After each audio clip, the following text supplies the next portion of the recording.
ಈಗ ಅಶೋಕಣ್ಣ ಹೇಳಿದ್ದು, ವೆಂಕಟೇಶಣ್ಣ ಹೇಳಿದ್ದು, ವಾಟ್ ಎವರ್ ಸಭಾಧ್ಯಕ್ಷರೇ, 3,000 ಕೊಟ್ಟರೆ ಕೊಡ್ಲಿ, 10,000 ಕೊಟ್ಟರೆ ಕೊಡ್ಲಿ, ಆದರೆ KSICಗೆ ಇಡೀ ಪ್ರಪಂಚಾದ್ಯಂತ ಡಿಮ್ಯಾಂಡ್ ಇದೆ ಸಭಾಧ್ಯಕ್ಷರೇ. ಅಲ್ಲೆಲ್ಲ ಅಮೆರಿಕದಿಂದ ನಮ್ಮ ಕಸಿನ್ಸ್ ಎಲ್ಲ ಫೋನ್ ಮಾಡ್ತಾರೆ ಸಭಾಧ್ಯಕ್ಷರು. ಒಂದು ಸೀರೆಗೆ 2 ತಿಂಗಳು ಕಾಯ್ಬೇಕು ಸಭಾಧ್ಯಕ್ಷರೇ. ರೇಟ್ ಬೇಕಾದರೂ ಜಾಸ್ತಿ ಮಾಡ್ಕೊಳ್ಳಿ, ಟ್ರೈನೀಸ್ ಯಾರಿದ್ದಾರೆ ಅವ್ರಿಗೂ ಡಬಲ್ ಕೊಟ್ಕೊಳ್ಳಿ. ಆದ್ರೆ ಮೊನ್ನೆ ಯಾವುದೋ ನ್ಯೂಸ್ ಪೇಪರಲ್ಲಿ ಓದಿದೆ ಸಭಾಧ್ಯಕ್ಷರೇ, KSICನ ಮುಚ್ತೀರಿ ಅಂತ ಯಾರೋ ಅಧಿಕಾರಿಗಳು ಯಾರೋ ಹೇಳಿದ್ರು ಸಭಾಧ್ಯಕ್ಷರೇ. ಅದಾಗಬಾರ್ದು ಸಭಾಧ್ಯಕ್ಷರೇ. ಅದಕ್ಕೆ ಬಹಳಷ್ಟು ಇತಿಹಾಸ ಇರುವಂಥದ್ದು KSIC. ಇದನ್ನು ಮುಂದುವರಿಸಿ, ಸಂಬಳ ಬೇಕಾದ್ರೆ ಜಾಸ್ತಿ ಕೊಡಿ, ಸೀರೆ ರೇಟ್ ಬೇಕಾದ್ರೆ ಜಾಸ್ತಿ ಮಾಡಿ ಸಭಾಧ್ಯಕ್ಷರೇ. ಅದಕ್ಕೆ ಇನ್ನೂ ಉತ್ತೇಜನ ಕೊಟ್ಟು ಸರ್ಕಾರದಲ್ಲಿ ಇನ್ನೊಂದಷ್ಟು ದುಡ್ಡು ತಗೊಂಡು ಆ ಫ್ಯಾಕ್ಟ್ರಿನ ಉದ್ಧಾರ ಮಾಡಕ್ ಮಾಡಲಿ ಸಭಾಧ್ಯಕ್ಷರೇ.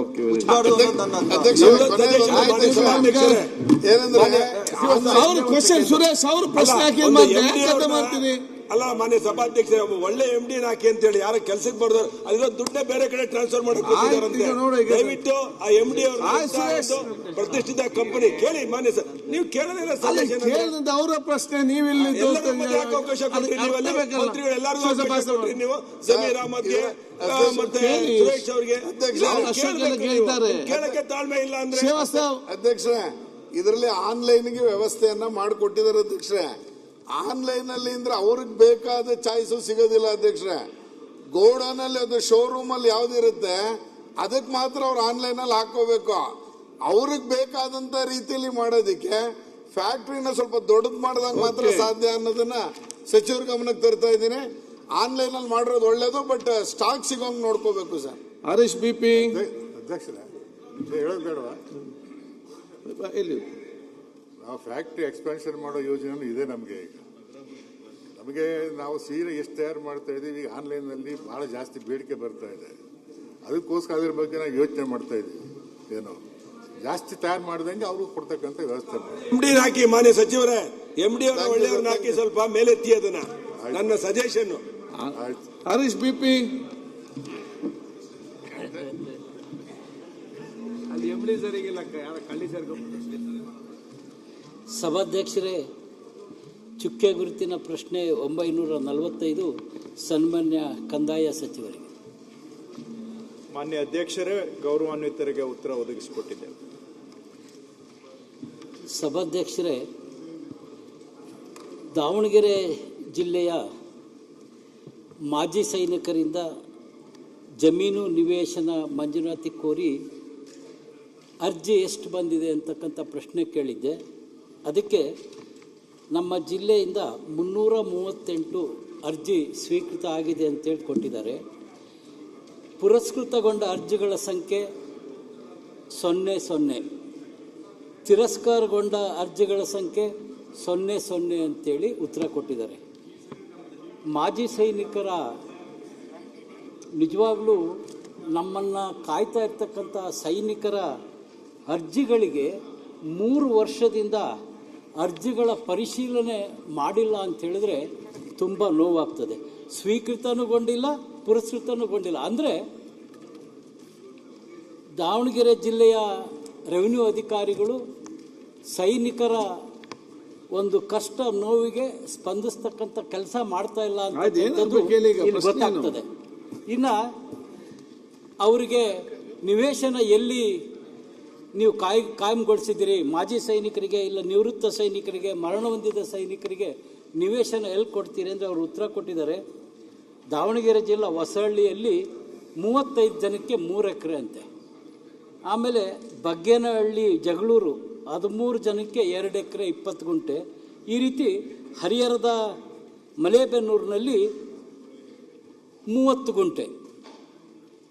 ಅಂದರೆ ಮಾಜಿ ಸೈನಿಕರಿಗೆ ಸುಮಾರು 4 ಎಕರೆ 5 ಎಕರೆ ಜಮೀನು ಕೊಡಬೇಕು. ಹೋಗಲಿ, ಅದು ಸರ್ಕಾರದಿಂದ ಆಗ್ತಾ ಇಲ್ಲ. ನಂತರ ಪಾಪ ನಿವೇಶನವನ್ನು ಕೇಳಿದರೆ ನಮ್ಮ ತಾಲೂಕಿನ ಮಲೇಬೆನ್ನೂರಲ್ಲಿ 30 ಗುಂಟೆ ಅಂದರೆ ಆ ಜಮೀನು ಎಲ್ಲಿದೆ ಅಂದರೆ ಗುಡ್ ಗಾರ್ಡ್ನಲ್ಲಿದೆ. ಅಂದರೆ ಮಾಜಿ ಸೈನಿಕರಿಗೆ ಗುಡ್ ಗಾರ್ಡ್ನಲ್ಲಿ ನಿವೇಶನ ಕೊಡ್ತಾರಾ? ನಿಜವಾಗ್ಲೂ ಇವತ್ತು ಯಾರಾದರೂ ವೀರ ಯೋಧ ನಿವೃತ್ತಿಯಾಗಿ ಬಂದಂಥ ಸಂದರ್ಭದಲ್ಲಿ ಇಡೀ ಊರಿಂದ ಊರೇ ಅವರಿಗೆ ಭವ್ಯವಾಗಿ ಸ್ವಾಗತಿಸಿ, ದಯವಿಟ್ಟು ಸೈನಿಕರ ಬಗ್ಗೆ ಸ್ವಲ್ಪ ಗಮನ ಕೊಡಿ. ನಾವು ಮಾಡ್ತೀವಿ. ಯಾವುದಾದ್ರೂ ಸೈನಿಕ ನಿಧನ ಹೊಂದಿದ್ರೆ ಇಡೀ ತಾಲೂಕಿಗೆ ನಾವು ಜನ ಸೇರಿ ಒಂದು ಗೌರವವನ್ನು ಕೊಡ್ತೀವಿ. ಆದರೆ ಅದು ಬರೀ ಅವ್ರಿಗೆ ಮಾತ್ರ. ಆದರೆ ಅವರಿಗೆ ನೀಡಬೇಕಾದಂಥ ಸರ್ಕಾರಿ ಸವಲತ್ತನ್ನು ಕೊಡಲಿಕ್ಕೆ ಅಟ್ಲೀಸ್ಟ್ ಪರಿಶೀಲನೆ ಮಾಡಲಿಕ್ಕೂ ಕೂಡ ರೆವಿನ್ಯೂ ಅಧಿಕಾರಿಗಳಿಂದ ಆಗ್ತಾ ಇಲ್ಲ. ಅಂದರೆ ನನಗೆ ತುಂಬ ಇದು ಎಲ್ಲರೂ, ಇದು ಬರೀ ದಾವಣಗೆರೆ ಜಿಲ್ಲೆ ವಿಚಾರ ಅಲ್ಲ ಸನ್ಮಾನ್ಯ ಸಚಿವರೇ, ಇದು ಇಡೀ ರಾಜ್ಯದ್ದು. ಹಾಗಾಗಿ ನನ್ನ ಒಂದು ಕಳಕಳಿ ಏನಂದರೆ, ನೀವು ದಯವಿಟ್ಟು ಮಾಜಿ ಯೋಧರಿಗೆ, ನಿವೃತ್ತ ಯುವಕರಿಗೆ, ಇಲ್ಲ ನಿಧನ ಹೊಂದಿದ ಯೋಧರಿಗೆ ಎಲ್ಲಾದರೂ ಇವತ್ತು ಕೈಗಾರಿಕೆಗೆ ನೀವು ಅಕ್ವೈರ್ ಮಾಡಿ ಅವರಿಗೆ ಕೈಗಾರಿಕೆಗೋಸ್ಕರ ಕೊಡ್ತೀರಾ.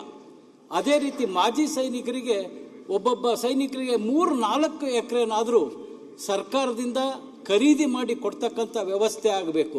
ಇನ್ನು ನಿವೇಶನ ಅಂದರೆ ಯಾವುದೋ ಗುಡ್ಡದಲ್ಲಿ ನಿವೇಶನ ಇದೆ ಅಂತ ಅಧಿಕಾರಿಗಳು ತೋರಿಸ್ತಾರೆ ಅಂದರೆ ನೋವಾಗ್ತದೆ ಬಂಧುಗಳೇ. ಸೈನಿಕರಿಗೆ ನೀವು ಜಿಲ್ಲಾ ಕೇಂದ್ರ ಇಲ್ಲ ತಾಲೂಕು ಕೇಂದ್ರದಲ್ಲಿ ವಿಶೇಷವಾಗಿ ಭೂ ಸ್ವಾಧೀನ ಮಾಡಿ ಅವರಿಗೆ ನಿವೇಶನವನ್ನು ಕೊಡಿಸ್ಬೇಕು. ಈ ರೀತಿ ಬೇಜವಾಬ್ದಾರಿಯಿಂದ ಸೈನಿಕರಿಗೆ ಅಗೌರವ ಮಾಡ್ದಂಗೆ, ನನ್ನ ದೃಷ್ಟಿಯಲ್ಲಿ ಸೈನಿಕರ ವೃತ್ತಿಗೆ ಅಗೌರವ ಕೊಡ್ತಾರೆ. ದಯವಿಟ್ಟು ಸಚಿವರು ಬಹಳ ಉತ್ಸಾಹಿಗಳಿದ್ದೀರಿ.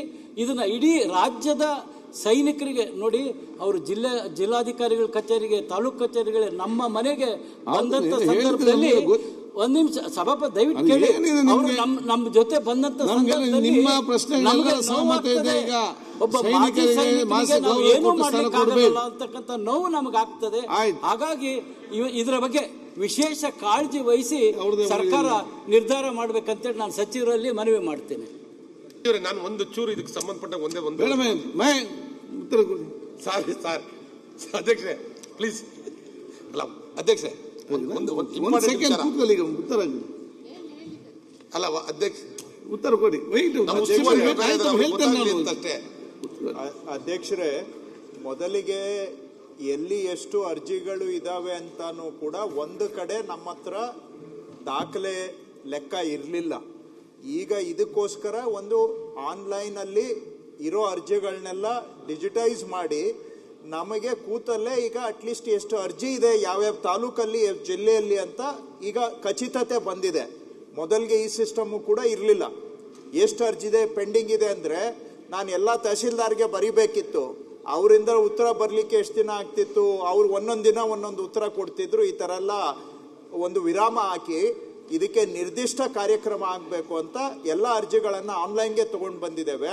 ಹಾಗಾಗಿ ಇವ್ರಿಗೆ 338 ಅಂತ ನಾವು ಖಚಿತವಾಗಿ ಹೇಳಲಿಕ್ಕೆ ಸಾಧ್ಯ ಆಗ್ತಾ ಇದೆ. ಮೊದಲಿಗೆ ಎಲ್ಲೂ ಟ್ರ್ಯಾಕಿಂಗ್ ಕೂಡ ಇರಲಿಲ್ಲ, ಪೇಪರಲ್ಲೇ ಇರ್ತಾ ಇತ್ತಿದೆ ಎಲ್ಲವೂ. ಅದನ್ನು ಫಾಲೋ ಅಪ್ ಮಾಡಲಿಕ್ಕೂ ಆಗ್ತಿರ್ಲಿಲ್ಲ. ಈಗ ಆನ್ಲೈನ್ಗೆ ತಂದಿದ್ದೇವೆ. ಎರಡನೇ ಸ್ಟೆಪ್ಪು, ಇವ್ರಿಗೆ ನಿವೇಶನ ಕೊಡಬೇಕು ಅಂತ ಸರ್ಕಾರದಿಂದ ನಾವು ಘೋಷಣೆ ಮಾಡಿದ್ದೇವೆ. ಅದನ್ನು ಅನುಷ್ಠಾನ ಮಾಡಬೇಕಾದ್ರೆ ಜಮೀನು ಬೇಕು. ಎರಡನೇ ಹಂತದಲ್ಲಿ ಈಗ ಇವ್ರ ಜಿಲ್ಲೆಯಲ್ಲಿ 14 ಎಕರೆ, 13 ಎಕರೆ 30 ಗುಂಟೆ ಅಂದರೆ 14 ಎಕರೆ ಜಮೀನನ್ನು ನಾವು ಗುರುತಿಸಿದ್ದೇವೆ. ಜಮೀನು ಗುರುತಿಸಿದ್ರೆ ತಾನೇ ನಾಳೆ ನಿವೇಶನ ಮಾಡ್ಲಿಕ್ಕೆ ಸಾಧ್ಯ. ಸೊ ಫಸ್ಟ್ ಸ್ಟೆಪ್ ಅರ್ಜಿಗಳನ್ನು ಆನ್ಲೈನ್ಗೆ ತಗೊಂಡಿದ್ದೇವೆ, ಟ್ರ್ಯಾಕ್ ಮಾಡ್ತಾ ಇದ್ದೇವೆ. ಎರಡನೇದರಲ್ಲಿ ಜಮೀನನ್ನು ಗುರುತಿಸಿದ್ದೇವೆ 14 ಎಕರೆ. ಕರೆಕ್ಟಾಗಿ 14 ಎಕರೆಯಲ್ಲಿ ನಾವು ಮಾಡಿದರೆ 300ಕ್ಕಿಂತ ಹೆಚ್ಚು ಸೈಟ್ಗಳು ಆಗ್ತದೆ, 350 ಸೈಟ್ ಆಗುತ್ತೆ. ಈಗ ಇವುಗಳನ್ನು ಇನ್ನೂ ನೀವು ಅಂದರೆ ಪರಿಷ್ಕೃತನೂ ಮಾಡಿಲ್ಲ, ತಿರಸ್ಕೃತನೂ ಮಾಡಿಲ್ಲ ಅಂತ ಹೇಳ್ತಾ ಇದ್ದೀರಿ. ಅಲಾಟ್ಮೆಂಟ್ ಮಾಡೋವಾಗ ಅದನ್ನು ಮಾಡ್ತೇವೆ.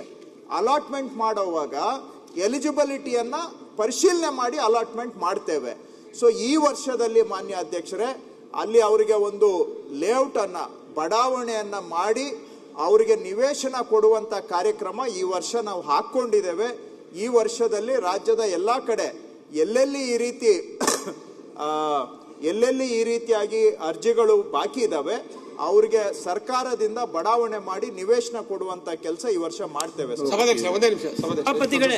ಸಭಾಪತಿಗಳೇ, ಈ ಉತ್ತರದಲ್ಲಿ ಏನು 14 ಎಕರೆ ಅಂತ ಹೇಳಿದ್ರಲ್ಲ, ಇದು ಗ್ರಾಮೀಣ ಪ್ರದೇಶದಲ್ಲಿ, ಅದರಲ್ಲೂ ಹರಿಹರ ತಾಲೂಕಿನ ಮಲೇಬೆನ್ನೂರಿನ 155 ಸರ್ವೆ ನಂಬರ್, ಅದು ಗುಡ್ಡದಲ್ಲಿದೆ. ಮಾಜಿ ಸೈನಿಕರು ತಾಲೂಕು ಮುಖ್ಯ ಕೇಂದ್ರದಲ್ಲಾದರೂ ಜಿಲ್ಲಾ ಕೇಂದ್ರದಲ್ಲಾದರೂ ನಿವೇಶನ ಕೊಟ್ಟರೆ ಅದಕ್ಕೆ ನಿವೇಶನ ಅಂತೀವಿ. ಗುಡ್ಡದಲ್ಲಿ 30-40 ಕೊಟ್ಟರೆ ಅಲ್ಲಿ ಹೋಗಿ ಅವ್ರು ಏನು ಮಾಡಲಿಕ್ಕೆ ಸಾಧ್ಯ? ಅವ್ರು ಇಷ್ಟು ವರ್ಷ ದೇಶ ಕಾದಿದ್ದಾರೆ.